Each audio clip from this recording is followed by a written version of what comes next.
بسم اللہ الرحمن الرحیم۔ بیان کا باقی حصہ۔ ان تینوں لائنوں میں اللہ کو رب مان کر آپ صلی اللہ علیہ وسلم کے طریقے پر آؤ تو راکب کچھ کرے گا، آپ صلی اللہ علیہ وسلم کے طریقوں پر کرے گا۔ آپ صلی اللہ علیہ وسلم کے طریقے ٹوٹنے پر نامان والوں کے پیروں پر ڈالتے ہیں اور ماننے والوں کے سروں پر لاتے ہیں۔ پہلے عبادت کو طاقتور بناؤ، پھر تینوں لائنوں کو اللہ کے رب ہونے پر اور آپ صلی اللہ علیہ وسلم کے طریقے پر اٹھاؤ تو خدا مدد کرے گا۔ اس لیے آپ صلی اللہ علیہ وسلم نے کمائی اور گھر کی ترتیب بنائی، اس پر آنا آسان ہوگا، اللہ آسان کرے گا۔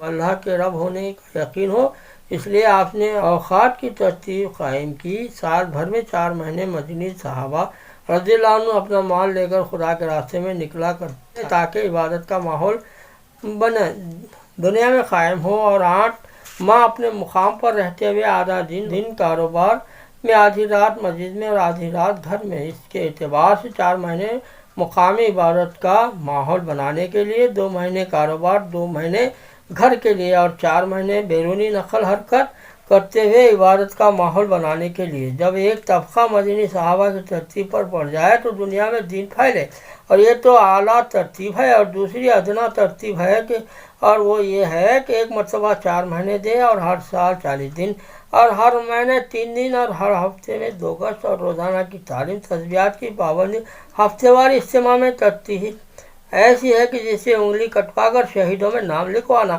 ہر ہفتے میں عبادت کرو، کسی دن نماز طاقتور بن جائے گی اور خدا تمہیں اس راستے پر چمکا رہیں گے۔ اب بولو کون کس ترتیب پر آتا ہے۔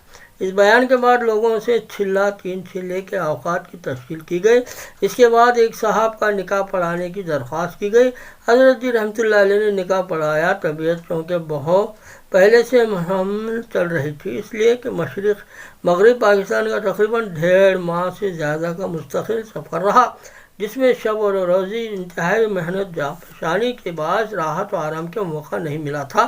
اس لیے اپنی ہمیشہ کی عادت کے خلاف صرف 1 منٹ کی دعا فرما کر قریب کے قیام گاہ کی طرف تشریف لے جا رہے تھے کہ حافظ محمد صدیق نوحی کو بلا کے فرمایا کہ مجھے چکر آ رہی ہے، اور اس کا ہاتھ پکڑ کر چلتے رہے، یہاں تک کہ اچانک زمین پر بیٹھتے چلے گئے، گرتے ہی پسینوں میں تر ہو گئے۔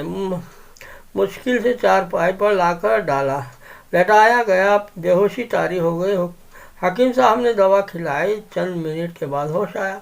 عشاء کی نماز 2 آدمیوں کے ساتھ مل کر رات کو 3:30 بجے ادا کی، پھر صبح کے وقت نماز صبح ادا فرمائی۔ مولانا انعام الحسن صاحب کو اپنی کتابوں کی زکوٰۃ نکال دینے کی وصیت کی۔ ڈاکٹر صاحب نے معائنہ کر کے کہا کہ اب خطرے سے باہر ہیں، مگر شدت احتیاط کی جائے۔ جب سب لوگ جمعہ کی نماز کے لیے مسجد چلے گئے تو پھر حالت متغیر ہو گئی۔ 2 آدمیوں کے ساتھ مل کر نماز اشارے سے ادا فرمائی، لیکن سانس اکٹھا چل رہی تھی۔ ربی اللہ پڑھ رہے تھے۔ احباب جمعہ کے فرض ادا کر کے آئے۔ آپ نے فرمایا شاید وقت آخر ہے، سب لوگ قرآن پڑھیں اور ذکر کریں، اور خود حزب الاعظم کی دعا ہے پڑھنے میں مشغول ہو گئے، بالخصوص وہ دعا جو حضور اکرم صلی اللہ علیہ وسلم فتح مکہ کے وقت پڑھ رہے تھے کہ یعنی لا الہ الا اللہ وحدہ انجز وعدہ ونصر عبدہ وہزم الاحزاب وحدہ، ورد زبان تھی، اور انجز وعدہ پڑھتے ہوئے شہادت کی انگلی آسمان کی طرف بار بار اٹھاتے تھے۔ اتنے میں ڈاکٹر آ گئے اور اسپتال لے جانے کا مشورہ دیا۔ حضرت جی رحمۃ اللہ علیہ نے اسپتال کی بات سنی تو فرمایا وہاں عورتیں ہوں گی، میں نہ جاؤں گا۔ ڈاکٹر اور بااثر حضرات نے عرض کیا کہ حضرت ایک عورت بھی پاس نہ آئے گی۔ فرمایا پھر کوئی مضائقہ نہیں۔ آخر ایک بڑی کار میں لٹایا گیا۔ فرمایا کہ میرے ساتھ کون چل رہا ہے؟